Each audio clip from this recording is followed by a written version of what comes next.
tabi'ahum bi ihsanin ila yaumiddin wa ba'du.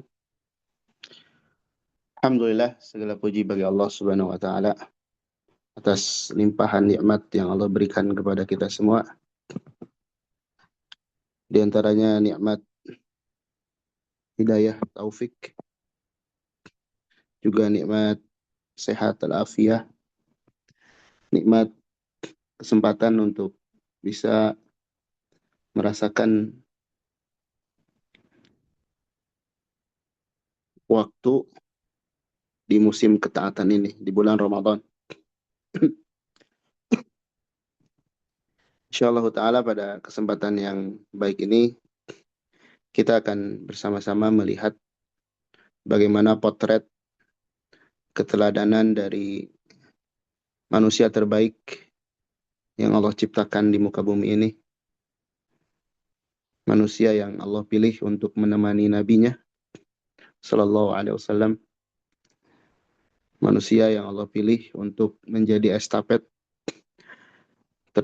tersampaikannya syariat ini, yaitu generasi salafus saleh, salaful ummah. Yang dimaksud adalah generasi tiga generasi terbaik di umat ini, yaitu generasi sahabat, tabi'in, tabi'ut dan tabi'in. Generasi yang Nabi memuji mereka dengan mengatakan sebaik-baik generasi, sebaik-baik manusia, sebaik-baik umat adalah generasiku. Jadi salaf yang dimaksud adalah para sahabat, tabi'in, juga tabi'ut tabi'in. Adapun makna secara bahasa, salaf itu adalah generasi yang telah lalu, ya, telah mendahului kita, telah mendahului baik dari sisi usia, mereka sudah lebih dahulu wafat meninggalkan kita. Juga yang paling penting, mereka lebih dahulu masuk Islam daripada kita. Mereka mendengar Islam langsung dari lisan Nabi Muhammad SAW. Bahkan mereka sebaik-baik manusia yang Allah pilih. Hati mereka hati yang paling baik. Oleh karenanya Allah memilih mereka untuk menemani Nabi Muhammad SAW. Mengetahui potret atau kehidupan salaf, ini adalah jalan selamat dalam menempuh kehidupan. Baik kehidupan dalam agama secara khusus, juga dalam kehidupan yang lainnya. Dari sisi agama, mereka manusia yang paling taslim, paling tunduk kepada syariat ini. Dan mereka generasi yang dididik langsung oleh Nabi Muhammad SAW. Tidak banyak pertentangan dalam diri mereka terhadap syariat ini. Mereka dengan mudah mengamalkan syariat ini. Dan tentu kondisi mereka, ya, dengan kita terpaut jauh zamannya, masanya, 14 abad yang lalu. Tapi para ulama berusaha mengumpulkan jejak, ya, rekam jejak mereka, bagaimana mereka beragama, ya, bagaimana mereka bertauhid, bagaimana mereka sholat, bagaimana mereka berinfak, bersedekah, bagaimana mereka saum, bagaimana mereka haji, bagaimana mereka mengisi waktu di bulan Ramadan ini, ya. Dan tidak lain kita mengetahui potret mereka adalah untuk meneladani mereka, mengambil contoh dari mereka, karena sebaik-baik contoh adalah orang yang telah berlalu, orang yang sudah wafat, ya.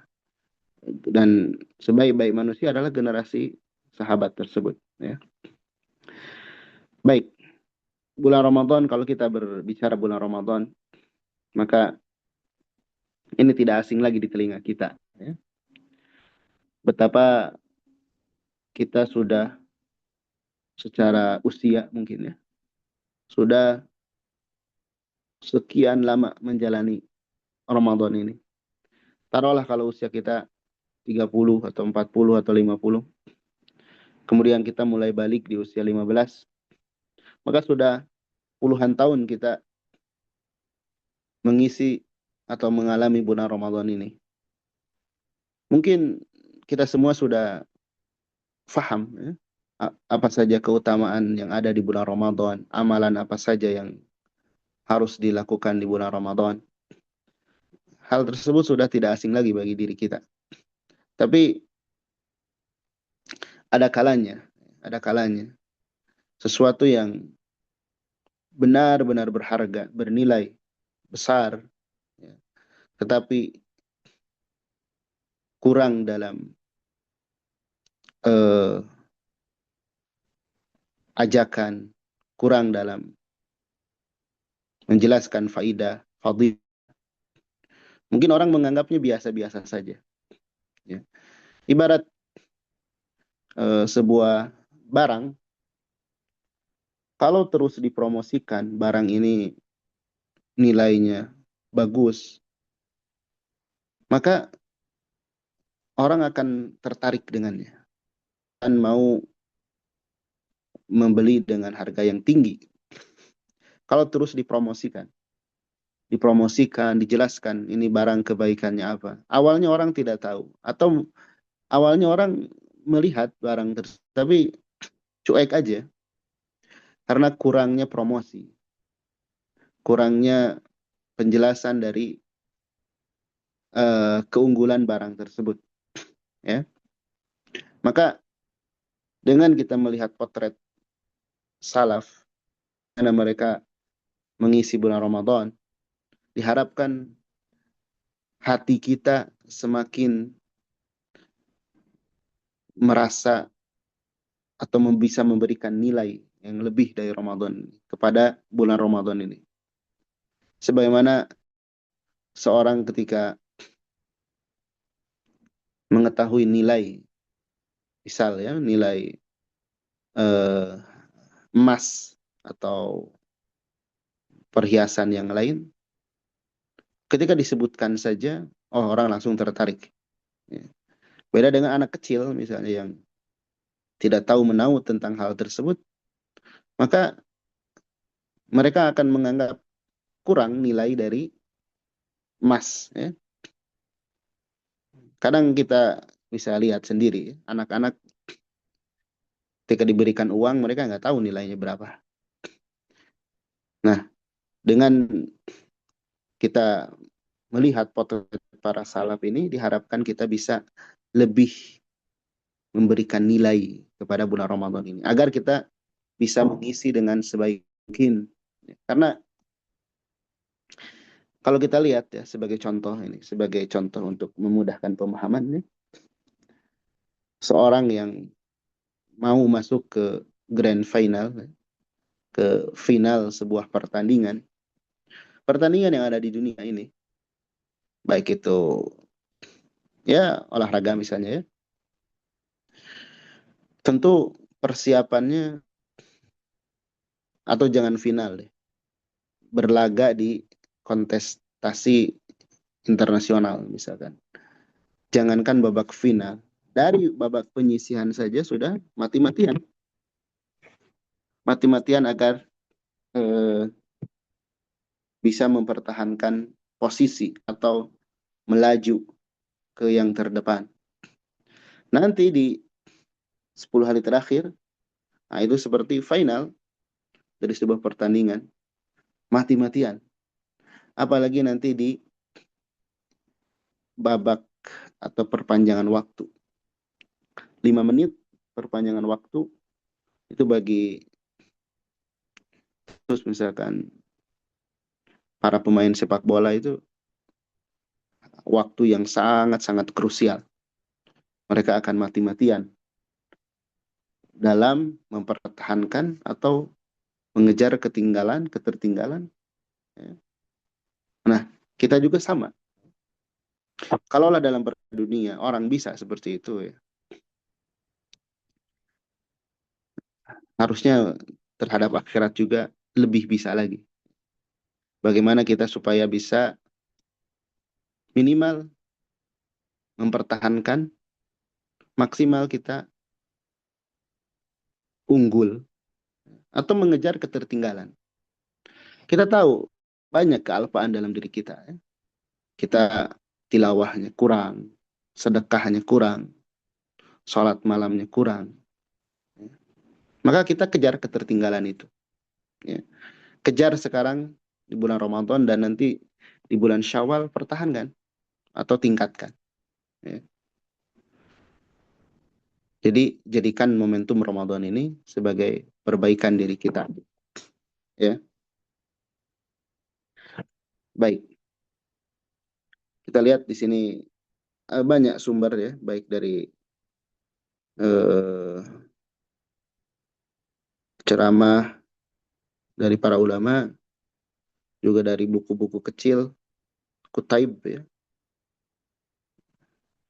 Ini anak ngambil dari Halus Salafi Syahri Ramadan Al-Mubarak, karya Dr. Kamil Subhi Salah ya.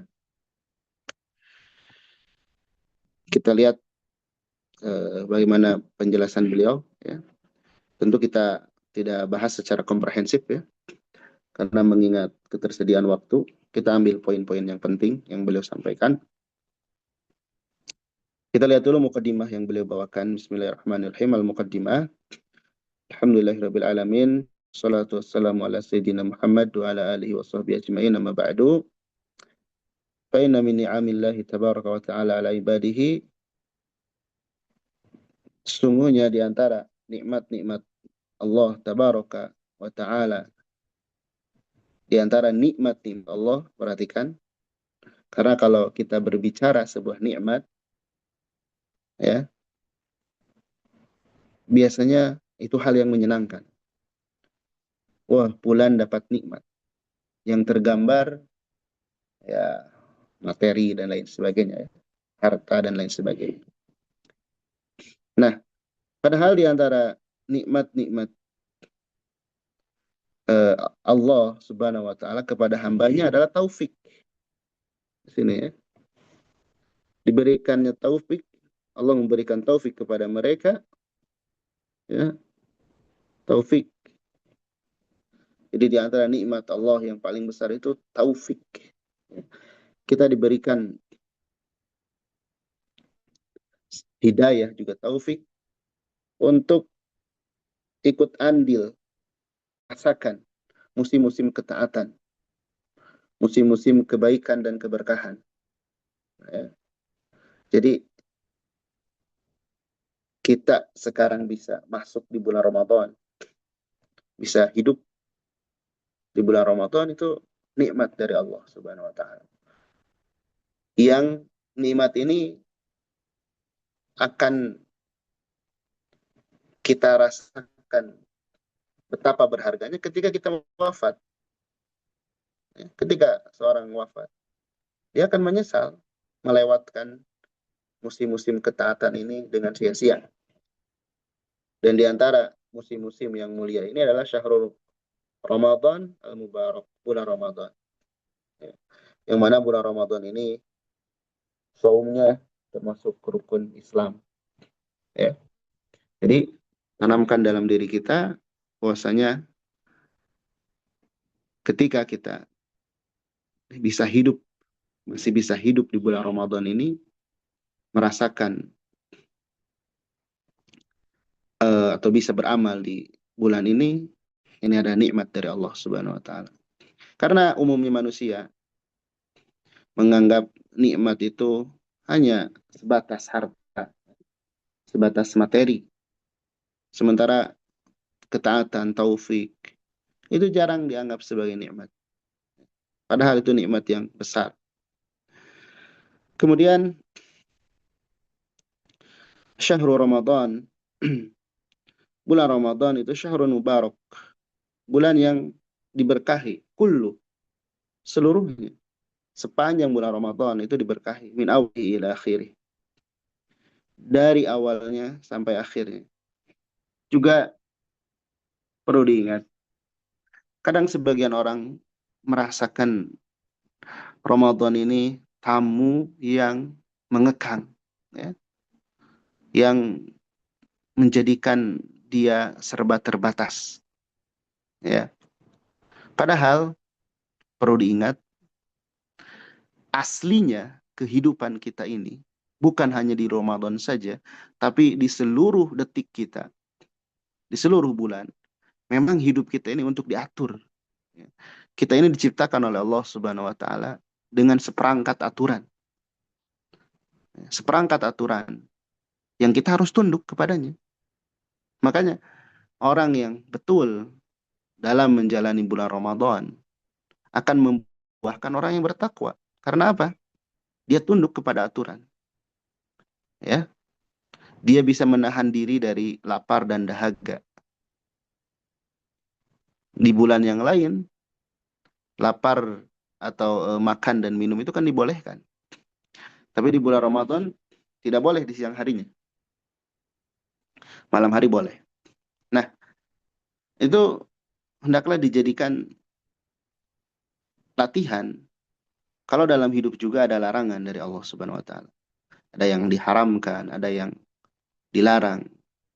Kalaulah kita bisa menahan diri selama sebulan, ya, tentunya di bulan-bulan yang lain kita bisa menahan diri juga dari melakukan perbuatan yang haram.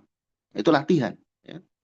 Jadi bulan Ramadan itu diberkahi seluruhnya dari awal sampai akhirnya, ya.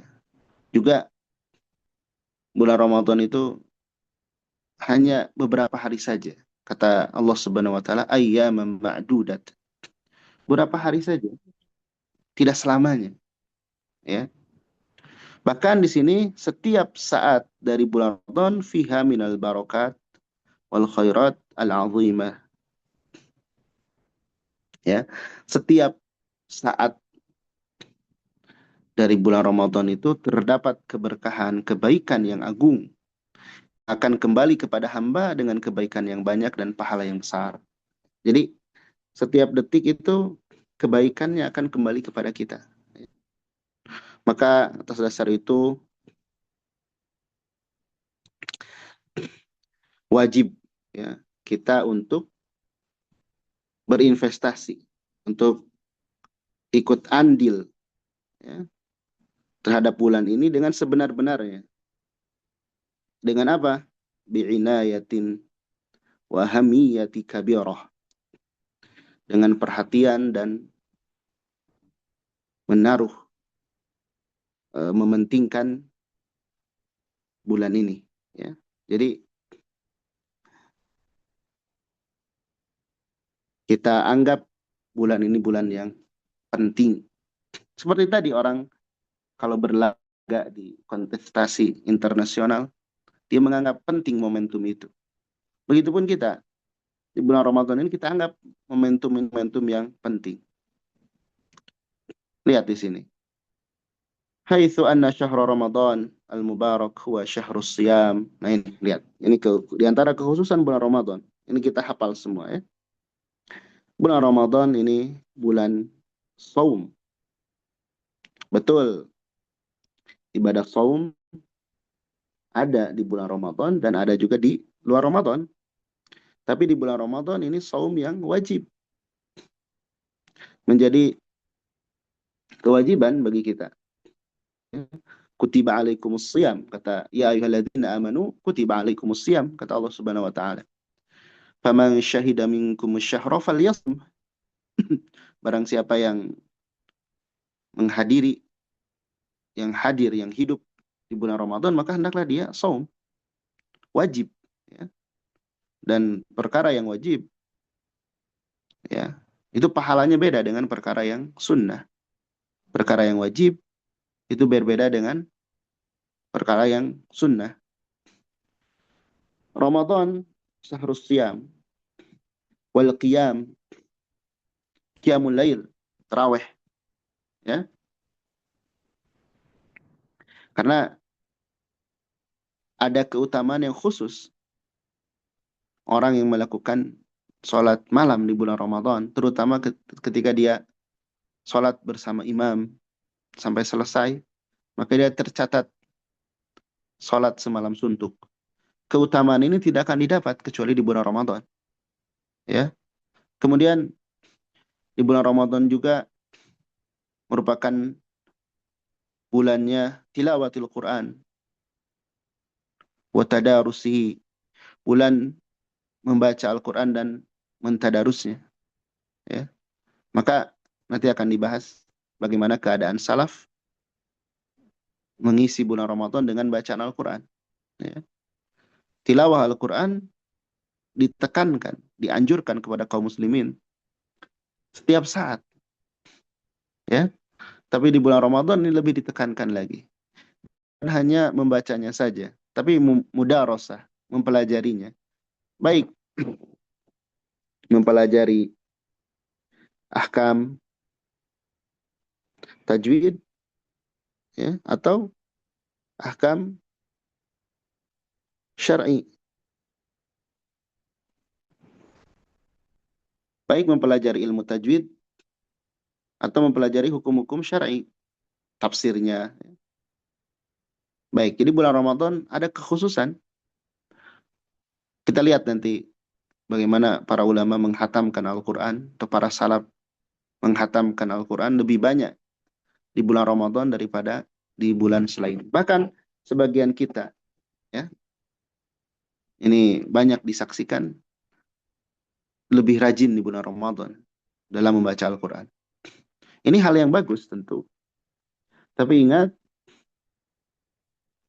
Allah Subhanahu wa Ta'ala, Rabb yang kita sembah, ada baik di bulan Ramadan maupun di luar Ramadan. Jangan sampai kita menganggap hanya di bulan Ramadan saja rajin itu. Di selain Ramadan kita jadi biasa-biasa. Tidak, ya. Itu kalau prinsip kita seperti itu, bulan Ramadan rajin, di luar Ramadan tidak rajin. Itu keliru. Seharusnya apa? Di luar Ramadan kita rajin, masuk Ramadan lebih rajin lagi. Jadi konsepnya lebih, ya, bukan hanya, ya, hanya di bulan Ramadan. Bukan seperti itu. Tapi di bulan Ramadan lebih lagi. Gitu. Artinya di luar Ramadan pun dia mengupayakan untuk itu. Kemudian di bulan Ramadan, bulan yang kita dimerdekakan dari api neraka, kemudian bulan ampunan, kemudian syahrus shadaqat wal ihsan, bulan untuk sedekah dan berbuat baik. Ya. Ada pahala khusus kita bersedekah, memberi makan orang yang saum walaupun seteguk air, ya, kita mendapatkan pahala. Makanya kita lihat sebagian orang yang memahami makna ini, di bulan Ramadan sedekahnya mati-matian, ya. Sedekahnya luar biasa, dermawannya nampak. Sebagaimana Nabi SAW ajwad, menjadi paling dermawan, lebih dermawan di bulan Ramadan. Makanya di bulan Ramadan itu jadikan momentum juga untuk kita melatih diri untuk dermawan. Ya, karena sifat bakhil, pelit, ya, itu nggak bisa sembuh walaupun kita sholat banyak sholat, nggak akan sembuh. Bakhil itu harus dilawan. Ya, banyak kaum muslimin yang bakhil kepada dirinya, bakhil kepada orang lain. Ada orang yang bakhil kepada dirinya sendiri. Kalau orang sudah bakhil kepada dirinya sendiri, terlebih lagi kepada orang lain. Ya. Maka jadikan momentum ini momentum untuk melatih kedermawanan. Nggak perlu kita langsung ingin wah seperti orang lain. Ya cukup sederhana saja kita memberikan yang kita mampu tentunya, ya. Sampai kita bisa mendawamkan hal tersebut. Kemudian bulan syahrul wa huwa syahrun tuftahu fihi abwabul jannat. Dibukakan pintu-pintu surga, ya. Artinya sebab-sebab kebaikan itu mudah. Kemudian wa tudha'af fihil hasanat, dan lipat gandakan kebaikan-kebaikan. Pahala kita berlipat ganda. Ya. Pahala kita dilipat gandakan. Kemudian di sana sedikit kejelekan. Ya. Kemudian bulan Ramadan juga bulan yang tujabu fihi da'awat. Doa-doa diijabah. Momentum doa kita mustajab, diijabah. Terutama di saat-saat tertentu, ya. Ketika berbuka atau selama saum, doa kita diijabah. Makanya kalau kita lihat di surah Al-Baqarah, dari rangkaian ayat tentang saum, Allah menyisipkan ayat, wa idza sa'alaka ibadi anni fa inni qarib ujibu da'watad da'i idza da'an falyastajibu li wal yu'minu bi la'allahum yarshudun. Ketika Allah menjelaskan tentang kewajiban saum, kemudian ketentuan-ketentuannya, kemudian Ramadan ini bulan diturunkannya Al-Quran. Allah Subhanahu wa taala menyisipkan ayat tentang doa. Ya, wa idza sa'alaka ibadi fa inni qarib. Apabila hambaku bertanya kepadamu tentangku, katakanlah aku ini dekat. Ujibu da'watad da'i idza da'an. Nah ini, aku akan mengabulkan doanya orang yang berdoa kepadaku. Jadi bulan yang kita bisa jadikan momentum untuk banyak berdoa kepada Allah Subhanahu wa taala. Tunjukkan rasa butuh kita kepada Allah Subhanahu wa taala. Ya. Kemudian derajat, diangkat derajat. Kemudian watughfar fihi sayiat, diampuni kejelekan-kejelekan. Bulan Ramadan dibukakan pintu-pintu surga. Semoga Allah Subhanahu wa taala menjadikan kita dari ahli surga dan kedua orang tua kita. Kemudian ditutup pintu neraka, ya. Kemudian dibelenggu gembong-gembongnya syaitan, ya. Jadi syaitan-syaitan yang itu dibelenggu. Di sini dibelenggu itu ada yang menyebutkan hakiki, ya, memang dibelenggu. Ada juga godaannya jadi berkurang, ya, bagi orang yang saum. Tapi kenapa banyak orang yang masih durhaka? Itu hawa nafsunya. Jadi hawa nafsunya sudah terdidik sebelum Ramadan, sudah terdidik oleh setan untuk melakukan keburukan. Sehingga ketika bulan Ramadan kebawa keburukan itu. Jadi walaupun syaitannya dibelenggu, hawa nafsu yang sebelum Ramadan dia ditunggangi oleh syaitan, hawa nafsunya masih mengajak kepada keburukan.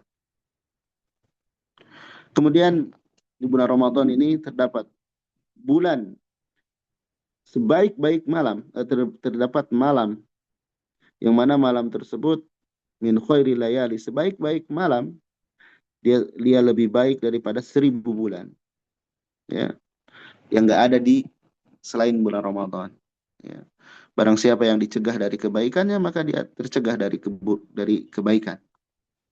Dan yang diberikan taufik, orang yang diberikan taufik untuk melaksanakan ibadah, ya, sholat dan selainnya. Nah, ini diantara keutamaan bulan Ramadan yang insya Allah kita semua sudah sering mendengar ini, ya. Sudah sering, hampir mungkin tiap tahun kita mendengar keutamaan bulan Ramadan. Tapi tidak mengapa kita terus mendengar, agar hati kita atau sampai hati kita merasakan betapa Ramadan itu berharga bagi kita. Ibarat barang tadi. Mungkin kalau kita hanya mendengar saja baru sekali dua kali, mungkin biasa. Tapi kelamaan semakin dipromosikan, kita pun butuh terhadapnya. Maka kita akan tertarik, ya. Dan ketika sudah dimiliki, kita akan memanfaatkannya sebaik mungkin. Ya. Nabi Shallallahu Alaihi Wasallam mengatakan dalam salah satu hadisnya, telah datang kepada kalian bulan Ramadan, bulan yang penuh berkah, bulan mubarak, penuh berkah. Keberkahan bulan Ramadan, di antara keberkahan atau makna keberkahan itu, ya, kasratul khair wasubutuh. Ya. Jadi makna berkah itu banyak kebaikan dan tetapnya kebaikan itu. Kebaikannya banyak. Ya. Mungkin sebagian orang menyempitkan makna berkah itu sebatas duniawi. Bulan Ramadan, misalkan apa namanya, usaha jadi laku, ya, usaha makanan dan lain sebagainya. Dan mereka menganggap itu bagian dari keberkahan bulan Ramadan. Iya, itu bagian kecil dari keberkahan Ramadan.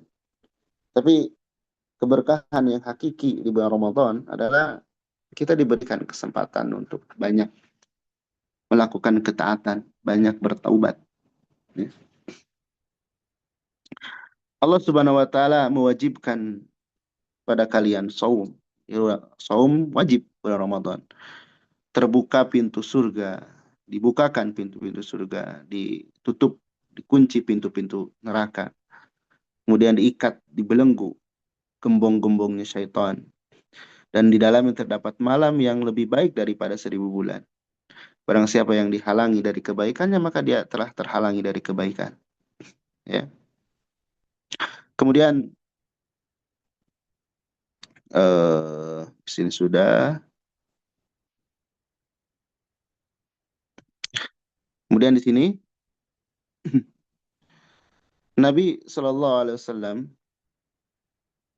mengabarkan bahwasanya siapa yang saum karena iman dan ihtisab, ini pentingnya dalam beramal. Dalam beramal, amal apapun, dua unsur ini penting. Iman dan ihtisab. Iman maksudnya kita meyakini seyakin-yakinnya. Ini adalah perintah Allah Subhanahu wa taala.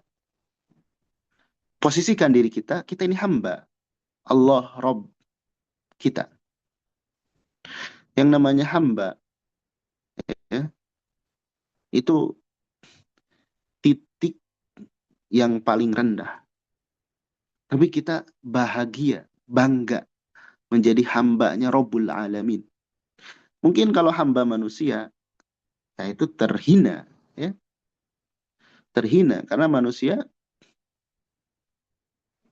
punya kepentingan. Adapun menjadi hamba Allah itu mulia. Ya. Kita menjadi budaknya, hambanya Rabbul Alamin. Zat yang sayang kepada kita melebihi daripada sayangnya kita kepada diri kita sendiri. Artinya, dengan dasar keimanan ini kita meyakini ini perintah Allah. Kita ini sebagai hamba. Dan Allah pasti ketika memerintahkan sesuatu ada kebaikan bagi kita. Sehingga tidak akan ada tawar-menawar. Ya. Dan tidak hanya sebatas ikut-ikutan. Kenapa kamu saum misalnya? Ya saya saum karena tetangga juga saum. Orang lain saum. Masa saya enggak? Ya. Nah itu berarti dia masih ikut-ikutan. Kalau dasarnya keimanan, ketika kenapa kamu saum? Saya seorang muslim.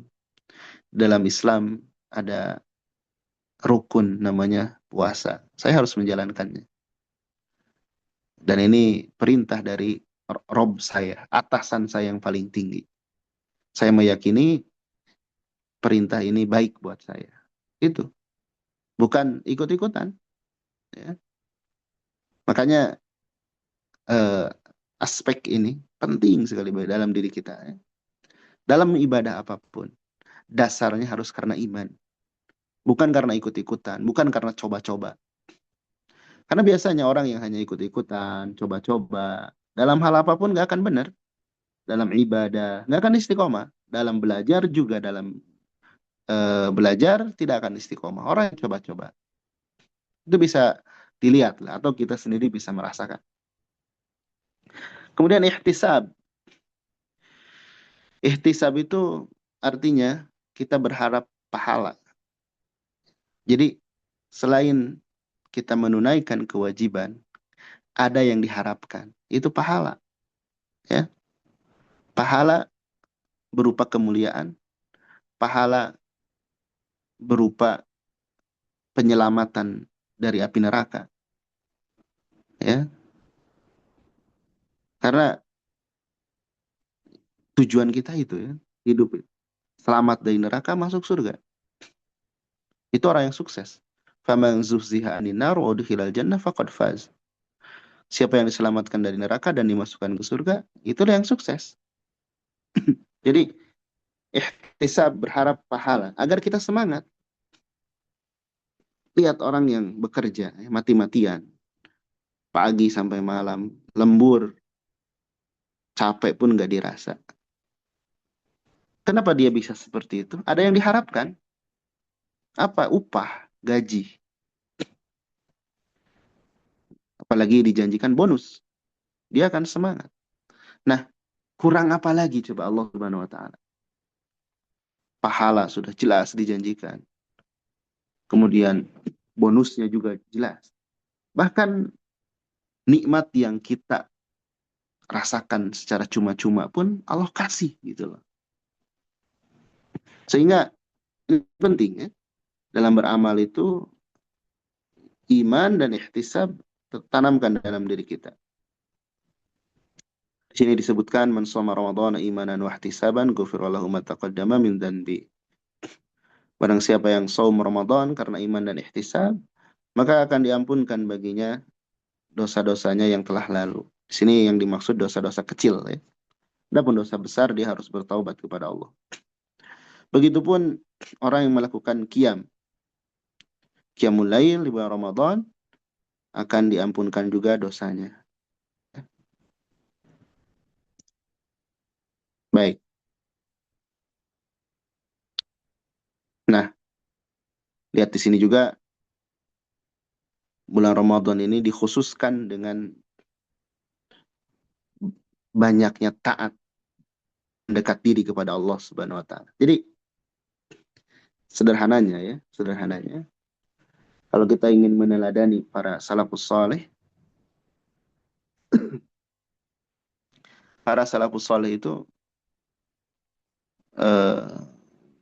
kondisi mereka di bulan Ramadan lebih-lebih daripada di luar Ramadan. Itu aja. Lebih-lebih dari kuantitas dan kualitas ibadahnya. Ya. Dalam hal apapun. Saum. Nanti kita lihat kekhususan bulan Ramadan tadi. Saumnya, sholat malamnya, baca Al-Qurannya. Salaf itu lebih lagi. Ya. Lihat di sini. Kata Imam Ibnu Qayyim rahimahullah. Dan di antara petunjuk Nabi SAW di bulan Ramadan adalah ini. Al-ikthar min anwa'il ibadat. Memperbanyak jenis-jenis ibadah. Ini memperbanyak. Ya. Bukan hanya, ya. Tadi dikatakan orang baru baca Quran hanya di Ramadan. Itu keliru. Orang baca Quran setiap hari ada dia. Sehari setengah juz, 1 juz. Ketika Ramadan dia tambah gitu lah. Lebihkan. Jadi Ramadan ini momentum untuk melebihkan, memperbanyak ibadah. Artinya selain di bulan Ramadan pun dia merutinkan hal itu. Contoh lain misalkan sholat malam, ya. Di luar Ramadan mungkin kita nggak kuat 11 rakaat. Ya, sebagian kita, ya, sebagian Allah berikan hidayah taufik, kuat sholat tahajud 11 rakaat setiap malam. Ada juga yang sepekan beberapa malam dia tahajud hanya beberapa rakaat. Ya. Tapi di bulan Ramadan diperbanyak. Ya. Sehari minimal 11 rakaat. Ya. Jadi di antara petunjuk Nabi adalah memperbanyak jenis-jenis ibadah, terutama ibadah-ibadah yang menjadi kekhususan. Ya, Jibril eh, alaihissalam, nampaknya keliru ya. Beliau mudarosah, mudarosah Al-Quran di bulan Ramadan. Nabi Shallallahu Alaihi Wasallam lihat ketika bertemu dengan malaikat Jibril lebih baik lagi, menjadi manusia yang paling dermawan. Jadi momentum Ramadan ini Nabi Shallallahu Alaihi Wasallam pergunakan untuk mudarosah. Nah, dan beliau semangat sekali dalam mentadarus Al-Quran bersama malaikat Jibril, bahagia. Begitulah seorang muslim, hendaklah bahagia ketika masuk di momentum ketaatan. Ya. Bahkan gini kan, biasanya orang kalau dapat kebahagiaan ya, dan orang itu orang baik, dia jadi dermawan juga kepada orang lain. Dia misalkan dapat nikmat banyak sekali. Kan kadang-kadang tiba-tiba jadi orang baik gitu. Nah, harusnya demikian. Ya. Eh, jadi lebih baik lagi. Makanya di sini juga semisal ya ada teman kita, saudara kita, tetangga kita yang tiba-tiba jadi baik gitu loh. Di bulan Ramadan ini, jangan kita sindir. Loh, Pak, kok tiba-tiba baik ya? Enggak, Pak, tiba-tiba ke masjid misalnya. Tiba-tiba ikut ngaji. Dalam hati kita mungkin terlintas hal itu ya nggak masalah. Tapi jangan diucapkan. Kita dalam hati misalkan lihat, ah, kok ada si bapak ini ya, ada ibu ya dalam pengajian. Dalam hati mungkin ya masih wajar lah bertanya. Tapi langsung kita tepis dengan husnudzon. Oh, barangkali kalau di bulan Ramadan hidayahnya kuat. Tinggal kita sambut dengan tanpa dikit pun menyindir. Kita bawa ke obrolan yang umum-umum saja, misalkan gimana kabarnya Pak? Alhamdulillah. Gimana sekarang usahanya dan sebagainya. Ajak obrol-obrolan yang ringan, ya. Bukan Pak, Alhamdulillah ke masjid ya sekarang. Kemana aja? Dari dulu kok baru kelihatan. Nah itu yakin besoknya nggak ke masjid lagi itu. Jadi kadang ada sebagian kita yang merasa seperti itu. Padahal kita juga mampu ke masjid, mampu majelis ilmu. Itu hidayah dari Allah. Allah berkehendak mencabutnya. Jadi di sisi lain ya bahagia, kita senang. Tapi perhatikan jangan sampai membuat kabur lagi. Justru motivasi. Semoga Ramadan itu jadi titik awal beliau untuk istiqomah ke depannya. Ya, Nabi menjadi orang yang dermawan. Ya. Di sini juga ada faidah. Nabi itu senang tadarus ya, dengan malaikat Jibril. Kalau Nabi saja Shallallahu Alaihi Wasallam masih tadarus belajar, apalagi kita ya, lebih butuh. Ada orang yang merasa sudah cukup atau merasa sudah selesai, lalu dia tinggalkan. Padahal gurunya masih ada. Jadi konsep dalam belajar itu bukan rentang waktu setahun, 2 tahun, 3 tahun, 4 tahun beres program enggak. Masa belajar yang sesungguhnya itu usia kita. Selama guru kita masih hidup, kita masih hidup terus belajar. Ya, kan udah selesai, udah khatam kalau Al-Quran. Ya tinggal diulangi lagi. Apa salahnya mengulang? Tapi kadang orang tertipu dengan kesombongannya. Ya. Sehingga kalau sudah selesai ya sudah. Dianggap bebas. Dan tidak sedikit yang kemudian merasa lebih dari gurunya. Nah, ini penyakit-penyakit yang ada dalam hati. Terus mudarosa sampai wafat bahkan Nabi Shallallahu Alaihi Wasallam sampai wafat beliau mudarosah dengan malaikat Jibril alaihissalam. Ya. Baik. Kemudian di sana di bulan Ramadan perbanyak juga sedekah, ya. Banyak sedekah, berbuat baik, kemudian tilawatul Quran, salat, zikir, itu diperbanyak. Etikaf, ya. Jadi ini amalan yang ada di luar Ramadan. Bahkan beliau mengkhususkan bulan Ramadan ibadah-ibadah yang tidak beliau khususkan di selainnya. Ya. Jadi eh, Ramadan ini dijadikan betul-betul bulan ketaatan. Baik. Kemudian di bulan Ramadan ini amal soleh dilipat gandakan, ya. Dan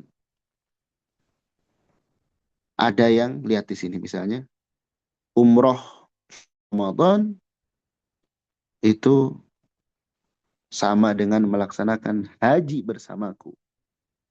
Ya, lihat orang yang melaksanakan umroh di bulan Ramadan itu pahalanya setara dengan haji bersamaku, kata Nabi Shallallahu Alaihi Wasallam. Berlipat ganda, ya. Berlipat ganda. Ya.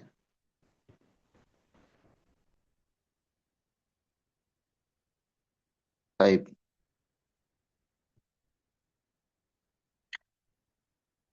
Nah, jadi yang pertama perlu diingat juga dalam bulan Ramadan ini kita berharap banyak rahmat. Ya. Kita berharap kepada Allah agar Allah memberikan rahmat kepada kita. Ya. Rahmat memberikan taufik untuk bisa melaksanakan ketaatan, ya, dan mengampuni dosa kita. Karena tanpa taufik dari Allah kita nggak akan bisa melaksanakan taat. Tanpa ampunan dari Allah dosa kita menumpuk, dosa itu melemahkan diri kita. Melemahkan diri kita untuk melakukan taat. Ya. Jadi kalau sebelum Ramadan kita tidak persiapan, baca Al-Quran, tidak bertaubat dan sebagainya, maka akan berat ketika bulan Ramadan. Ya. Maka akan berat. Baik, kita lihat, masih ada waktu sebentar, kita lihat bagaimana kondisi mereka, keadaan salaf, ya, ketika kedatangan bulan Ramadan, menghadapi bulan Ramadan. Tadi manusia ada yang bahagia. Kenapa bahagia? Karena bulan Ramadan momentum ibadah, momentum taubat, momentum meningkatkan kualitas diri di hadapan Allah. Senang, ya. Ibaratnya ada karantina, di setelah karantina itu kita dapat jabatan yang tinggi. Wah, orang pasti senang itu. Pasti senang tuh. Ada karantina menjadi petugas haji. Wah, itu kan orang langsung ikut testing dan lain sebagainya di karantina. Walaupun belum terlaksana, nanti di hari H, wah bahagia. Dia jadi pelayan tamu Allah. Kita sama. Ada orang yang merasa bahagia karena Ramadan tempatnya taat, tempatnya taubat, ya. Ada juga yang biasa aja, nggak peka gitu. Hanya sebatas rutinitas saja. Ini yang eh, agak riskan, ya. Karena ada kaidah, ya. Seringnya berinteraksi itu mengurangi sensitivitas. Seringnya berinteraksi mengurangi sensitivitas. Jadi biasa gitu, biasa aja, nggak ngerasa wah gitu Ramadan itu. Ini bahaya kalau biasa saja. Sehingga dia pun ya cuek aja gitu, nggak meningkatkan ibadah, nggak taubat, biasa-biasa aja, rugi nantinya. Jadi seringnya interaksi akan mengurangi sensitivitas. Contoh kecil ya, orang kalau awal-awal misalkan tinggal di, mohon maaf, di dekat eh, pembuangan sampah, dia nggak akan nyaman, aromanya dan lain sebagainya. Lama-kelamaan, karena udah biasa, ya biasa aja. Nggak merasa terganggu gitu. Nah, itu hal yang buruk. Ya. Ada juga orang yang ketika Ramadan ini bahagia, ya, tapi keuntungan duniawi. Wah, nanti Ramadan akan dapat ini, dapat itu. Sebatas duniawi. Ada juga yang kedatangan Ramadan, dia malah menganggap ini sebagai belenggu, merasa terhalangi, terkekang oleh aturan-aturan yang ada. Ya. Maka kita lihat di sini adalah salafus saleh yafrahun, bahagia, gembira, bahagia. Mereka bahagia dengan datangnya bulan Ramadan dan mereka menyambutnya dengan sebaik-baik penyambutan. Menyambutnya sebaik-baik penyambutan itu dengan mempersiapkan diri agar bisa beramal, agar bisa kuat. Makanya kadang ada orang yang dalam perkara dunia misalnya dia kuat ini sekian lama dan sebagainya. Ketika Ramadan, sholat taraweh dari yang kilat. Sholat taraweh ini kilat kilat semua gitu ya. Dan itu kadang dianggap sebuah prestasi. Masih ada tiap tahun itu yang seperti itu. Ya. Bahkan mereka berdoa kepada Allah Tabaraka wa Ta'ala 6 bulan sebelumnya agar Allah bisa menyampaikan mereka kepada bulan Ramadan. Jadi 6 bulan sebelum Ramadan datang sudah berdoa, ya Allah sampaikan aku ke bulan Ramadan. Semoga Engkau bisa menyampaikan aku kepada bulan Ramadan. Baik, nanti kita akan baca di pertemuan berikutnya insyaallah taala beberapa perkataan dari salaf terkait bagaimana betapa bahagianya mereka ketika kedatangan bulan Ramadan. Demikian materi yang bisa disampaikan, semoga bermanfaat. Kurang lebihnya mohon maaf.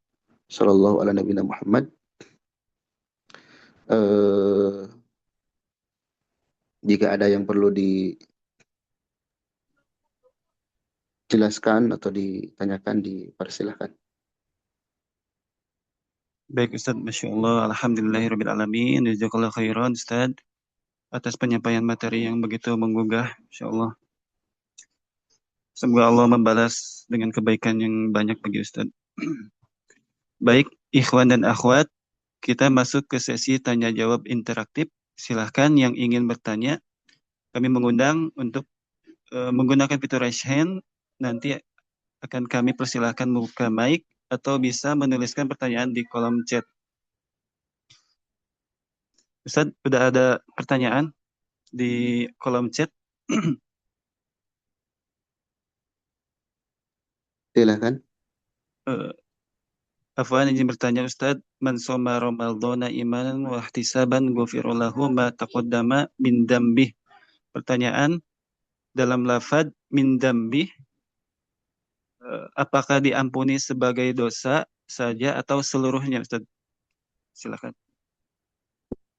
Baik, dari penjelasan para ulama yang diampuni di sini as-shaghair ya, dosa-dosa kecil. Dosa-dosa kecil, adapun dosa yang lain itu harus bertaubat dengan taubatan nasuha. Adapun al-kabair itu harus dengan taubatan nasuha. Taib. Jadi dzanbih di sini dosa-dosanya artinya dosa-dosa yang kecil yang dia perbuat. Gimana cara membedakan dosa besar dan dosa kecil, sebetulnya semua dosa itu membahayakan. Ya. Dosa besar, dosa kecil jangan dilihat besar kecilnya, tapi efeknya semuanya membahayakan. Hanya saja di antara ciri dosa besar itu dosa yang terdapat ancaman siksa di neraka atau laknat. Itu berarti dosa itu dosa besar. Ya. Dosa kecil pun sama, tetap kita harus taubat kepada Allah Subhanahu wa taala. Baik, Allahu a'lam bishawab. Baik, Berikutnya, berikutnya ada yang resen. Oh, udah gak ada. Ada lagi Ustaz di kolom chat. silakan. Bismillah, ahsanallahu ilaikum. Ustadz, bagaimana untuk membagi antara murojaah Quran, murojaah hafalan mutun, dan tilawah? Jika yang diperbanyak tilawah lalu murojaah Quran, dan mutunnya di sisa-sisa waktu, dan gak tiap hari. Hari gimana ya Ustadz? Boleh mohon nasihat dan sarannya, jazakallahu khairan. Baik. Eh, ya, Allah Subhanahu wa taala memberikan kita waktu sama ya semuanya 24 jam, dan kita hidup atau menjalani hidup ini dengan berbagai kegiatan. Ya. Ada yang sifatnya wajib, terutama bagi seorang laki-laki misalkan yang sudah berumah tangga, ada kewajiban yang harus dia tunaikan terkait mencari nafkah ya untuk keluarganya. Ada juga yang waktunya banyak ya karena sudah terkondisikan kehidupannya ya. Maka dalam hal ini tentu setiap orang akan beda-beda. Tapi seseorang itu bisa memanage waktunya dengan baik ya. Tinggal kita perhitungkan, berstrategi, menempatkan, memposisikan kegiatan di waktu yang pas. Semisal ya, murojaah itu perlu, baik itu murojaah maupun ziyadah, itu perlu fokus. Maka tempatkan di waktu yang kita banyak atau kita tidak banyak terganggu dengan hal-hal yang lain.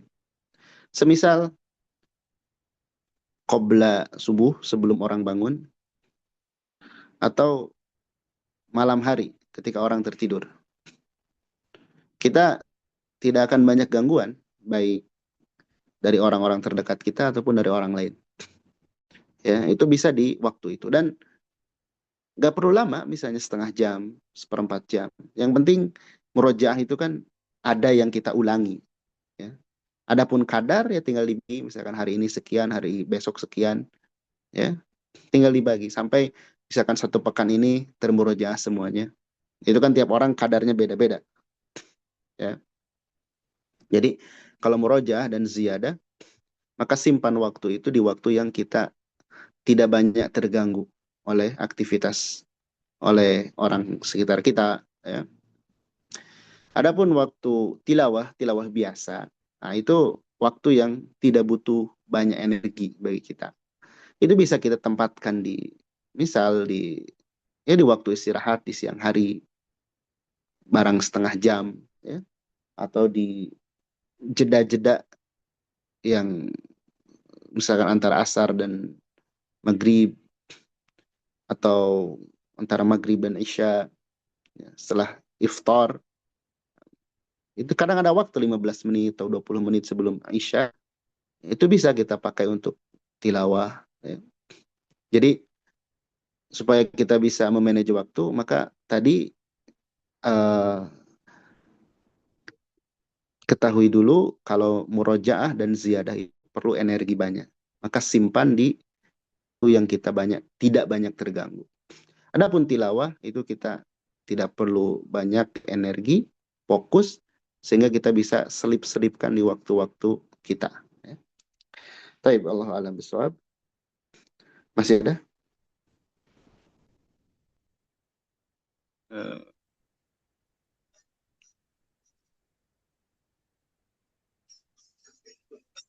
Silakan ikhwan dan akhwat, apakah masih ada pertanyaan? Assalamualaikum Ustaz. Waalaikumsalam warahmatullahi wabarakatuh. Izin bertanya Ustaz. Silakan. Karena ada sedikit permasalahan yang mengganggu belakangan ini eh, interaksi Ana dengan bulan Ramadan ini. Jadi di keluarga besar Ana ada grup keluarga itu, di dalam grup itu terjadi dialog antara eh, kami anggota grup berkaitan dengan Ramadan. Tapi ada satu dua orang keluarga itu yang selalu perkataannya itu ke arah kiri gitu Ustadz. Maksudnya ya Afan Ustadz sampai mendebat dalil, mempermainkan hadis dan Al-Quran. Sampai batasan mana Anda harus harus meluruskan atau Anda membiarkan saja keluar dari grup itu dulu agar Anda tidak terganggu, atau sebagaimana interaksi Anda, Ustaz? Terima kasih. Assalamualaikum.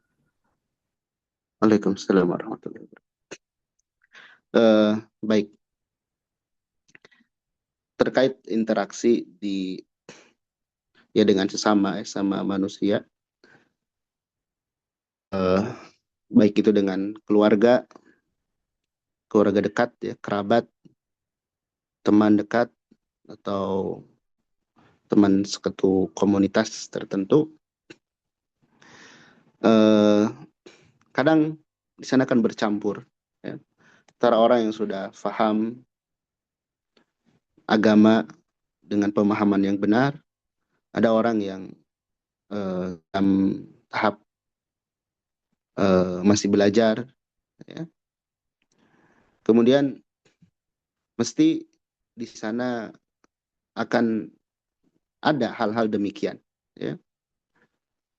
Mirip ya di grup lain-lain sama juga ya. Misalkan ada grup alumni dan lain sebagainya. Maka di antara hal yang kita bisa lakukan ya, kalau kita di sana berwenang ya, apakah itu jadi admin atau sebagainya, ya kita batasi. Misalnya untuk men-share itu mohon hal-hal yang sudah jelas dasar hukumnya dan sebagainya. Kemudian share perkara yang memang di sana bernilai ilmu. Ya. Kalau kita berwenang, kalau tidak berwenang kita japri orang yang berwenang, japri adminnya siapa, tolong batasi share-share yang ada di grup itu. Kemudian kan bisa ya di setting siapa yang boleh mengirim dan tidak ya. Atau kalau kita punya kemampuan, kita japri orangnya secara langsung, japri. Jangan di grup, nanti makin gak jelas, jadi debat kusir. Japri dan sampaikan, tolong di grup kita lebih bijak dan lain sebagainya. Kalau sudah ditempuh cara itu dan di grupnya masih demikian, kita cukup, kalau dengan keluar akan tambah masalah, kita cukup bisukan notifikasi grup itu ya. Kalau dengan keluar kita jadi masalah besar, kecuali kalau dengan keluar nggak jadi masalah di keluarga itu, kita matikan notifikasi dan kita minta ke adminnya kalau ada hal yang penting japri saja ke saya. Jadi langkah-langkah itu ditempuh juga supaya kita juga dapat nilai mendakwahi mereka ya. Memang kesal ke kitanya dan kita ilfil juga dengan hal-hal tersebut ya. Tapi kadang apalagi di keluarga besar ya, di sana ada hal-hal yang lain yang lebih sensitif juga ya. Jadi tempuh dulu cara-cara tadi, dan kalau itu sudah ditempuh dan tetap memang demikian ya, kalau kita bisa keluar lebih selamat itu tentu lebih baik ya. Allah alam bisawab. nampaknya cukup ya untuk kajian kita pagi hari ini. Jazakumullah khairan, barakallahu fikum buat semuanya yang sudah menyiapkan dan yang sudah menyimak. Semoga jadi manfaat bagi kita semua. Sallallahu ala nabiyina Muhammad, subhanakallahumma wa bihamdik, asyhadu an la ilaha illa anta wa astaghfiruka wa atubu ilaik. Assalamualaikum warahmatullahi wabarakatuh. Waalaikumsalam warahmatullahi wabarakatuh. Jazakallah khairan Ustaz. Jazakallah khairan ya Ustaz. Wa jazakallahu khairan.